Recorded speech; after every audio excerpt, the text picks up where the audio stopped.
हस्तिनापुर, जहां पांडवों और कौरवों का वर्चस्व था, एक दिन कौरवों ने पांडवों को एक बड़े जुए के खेल में आमंत्रित किया। यह एक ऐसा समय था जब पांडवों की नैतिकता, उनका सत्य और धर्म, सब कुछ कौरवों के घातक षड्यंत्र का शिकार होने वाला था। कौरवों का मुख्य उद्देश्य था पांडवों को हराकर उन्हें मानसिक और शारीरिक रूप से कमजोर करना, ताकि वे कभी भी हस्तिनापुर की सत्ता को चुनौती न दे सकें। कौरवों के दरबार में एक और नाम था, जो हमेशा अपनी चालाकियों से सबको हैरान करता था, शकुनी। शकुनी ने पांडवों को जुए के खेल में फंसाने के लिए एक गहरी साजिश रची थी। वह जानता था कि युधिष्ठिर, पांडवों के सबसे बड़े भाई, अपनी निष्ठा और धर्म के प्रति बहुत सच्चे हैं और वह कभी भी अपने वचन से पीछे नहीं हटेंगे।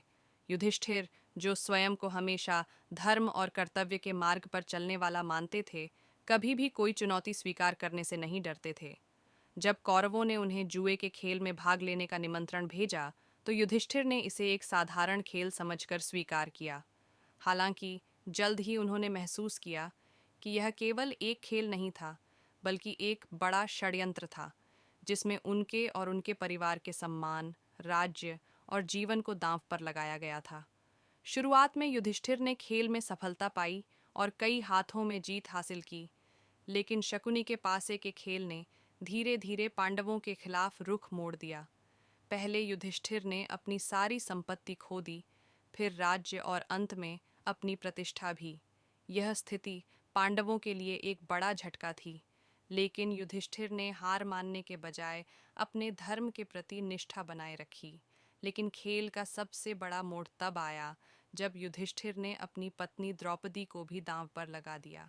यह युधिष्ठिर की सबसे बड़ी गलती साबित हुई, क्योंकि इसने न केवल पांडवों के राज्य को, बल्कि उनके परिवार और सम्मान को भी दांव पर लगा दिया। कौरवों ने द्रौपदी को हार कर उसे दरबार में लाकर सार्वजनिक रूप से अपमानित किया। यह दृश्य न केवल पांडवों के लिए, बल्कि संपूर्ण हस्तिनापुर के लिए शर्मनाक था। द्रौपदी ने न्याय की अपील की, लेकिन इस अपमान के समय धृतराष्ट्र, जो स्वयं इस खेल के फैसले के जिम्मेदार थे, पूरी तरह से चुप रहे। यह एक ऐसा क्षण था जब पांडवों की आत्मा घायल हुई थी, उनका आत्मविश्वास कमजोर हुआ था, लेकिन द्रौपदी ने हार मानने के बजाय भगवान श्री कृष्ण की ओर रुख किया। जब द्रौपदी ने भगवान श्री कृष्ण को याद किया, तो भगवान कृष्ण ने अपनी दिव्य शक्ति से उसकी लाज बचाई। कौरवों के सभी प्रयास असफल हो गए, क्योंकि भगवान कृष्ण ने द्रौपदी की साड़ी को इतना लंबा बढ़ा दिया कि कौरवों के सभी प्रयास व्यर्थ हो गए। यह घटना महाभारत के युद्ध की ओर बढ़ने वाली कड़ी साबित हुई और पांडवों के लिए एक नई शक्ति का स्रोत बनी। अब पांडवों को वनवास और अज्ञातवास पर भेज दिया गया। यह समय उनके लिए सबसे कठिन था, लेकिन इस कठिन समय में भी युधिष्ठिर ने अपने धर्म से समझौता नहीं किया। युधिष्ठिर ने अपने आत्मबल को मजबूत किया और समझा कि जब किसी के पास कुछ भी नहीं बचता, तब केवल धर्म और सत्य ही उसकी सबसे बड़ी संपत्ति होती है। इस समय में उन्होंने भगवान श्री कृष्ण से मार्गदर्शन लिया, और यह समय पांडवों के लिए आत्मनिर्भरता और शुद्धता की ओर एक बड़ा कदम था। युधिष्ठिर का जीवन हमेशा एक आदर्श रहेगा। उनके लिए यह स्पष्ट था कि सत्य और धर्म की राह पर चलने से कभी हार नहीं होती, भले ही परिस्थितियां कितनी भी प्रतिकूल क्यों न हों। उन्होंने यह सिद्ध किया कि जब व्यक्ति अपने कर्तव्यों और धर्म के प्रति निष्ठावान होता है, तो उसकी जीत निश्चित होती है। महाभारत का यह खेल केवल एक राजनीतिक साजिश नहीं था, बल्कि यह धर्म और सत्य के बीच एक संघर्ष था। युधिष्ठिर ने इस संघर्ष में अपने सत्य और कर्तव्यों का पालन करते हुए हमें यह सिखाया कि हमें कभी भी अपने धर्म से नहीं भटकना चाहिए, चाहे परिणाम कुछ भी हो।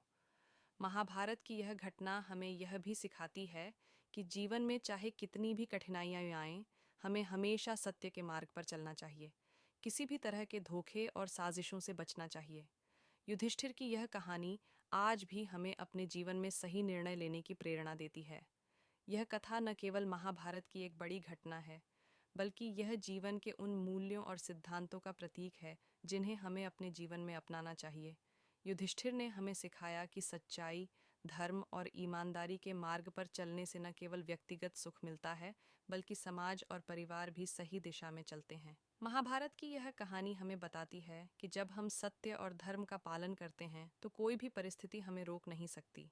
युधिष्ठिर की तरह हमें अपने कर्तव्यों और धर्म से कभी भी समझौता नहीं करना चाहिए। चाहे जीवन में कितनी भी कठिनाइयाँ आएं, हमें अपने सत्य और धर्म के मार्ग पर अडिग रहना चाहिए, क्योंकि वही रास्ता हमें अंत में सफलता और शांति की ओर ले जाता है।